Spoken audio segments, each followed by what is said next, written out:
Hey guys, how you doing? I'm Nix. I'm gonna be doing two journal spreads. One is kinda personal, just a collage of the movies I've watched in the cinema in 2023 and 2024. I know it's kinda late, but I'm doing this because it just feels amazing that as an adult with a job, I could watch a movie anytime I'd like to.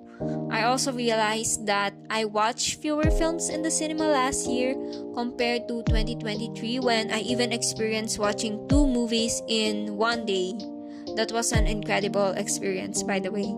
I wish I could actually watch like three movies next time so I could spend an entire afternoon or day just inside the cinema. Honestly, my attention span has gotten worse when I stream movies online. There are lots of distractions.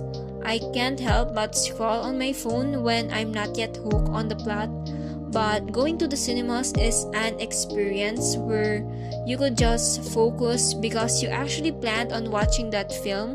You invested more time and money than usual getting there, so will actually be focused.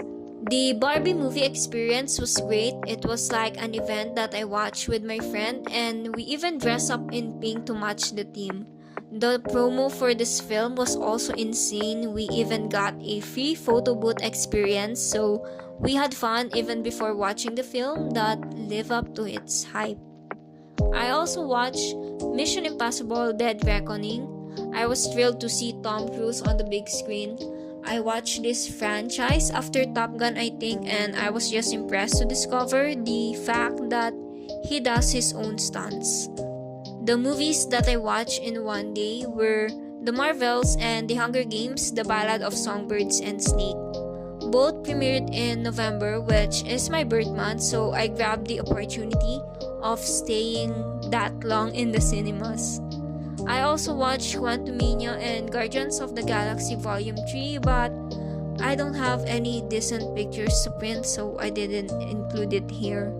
So in total, I've watched 6 films in the cinema last 2023.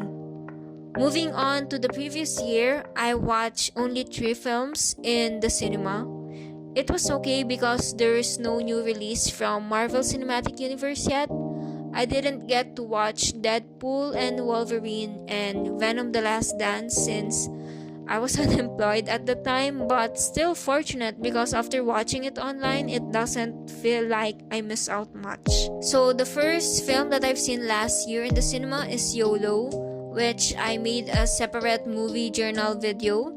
It was only a spontaneous thing with my sister, but it turned out really worthwhile. Second film is Haikyuu The Dumpster Battle. I recently watched the anime series in Feb, so the release was perfect timing. The film was great, but the movie experience after work hours is challenging. I feel a little bad because we didn't get to buy popcorn since the film was about to start already when we got there, and the snack house was also closed and the open one was far from our position. That was a crazy experience, but the movie was great. Last one is Inside Out. It was a Pixar film, so it's naturally good. Moving on to the next spread. These are my 2025 most anticipated films. MCU is finally back with Captain America Brave New World, and I'm really excited for Thunderbolts. I'm gonna see Florence Pugh and Sebastian Stan on the big screen. Final Destination is also having its 6th sequel this year. It's gonna be my first thriller experience in the cinema, so I'm really looking forward to it. Mission Impossible The Final Reckoning is also premiering this May. It's funny because when I watched the film for Tom Cruise last year, I wasn't aware that the sequel is only a part 1. Sure, I expect more films in the future of this franchise, but I didn't expect it to be this sooner since it's a part 2. So yeah, I feel obligated to watch this now. Next 2 films are anticipated, but I'm still thinking twice if I really want to see it on the big screen.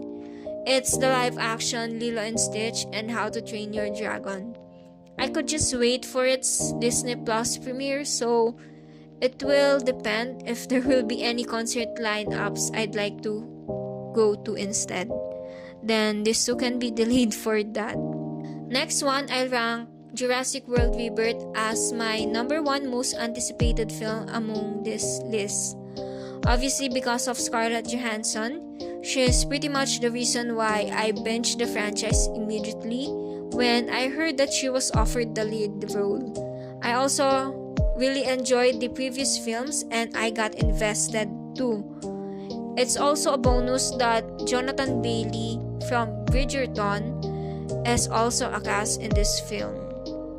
I'm also waiting for the sequels of Bridget Jones' Diary and Freaky Friday, but somehow I don't think it's gonna be worth watching in the cinema, so I didn't even print its picture to put on this page. That's all for this video. Comment down below your anticipated film this year and I'll check it out too. Thank you guys for watching. See you guys soon. Bye.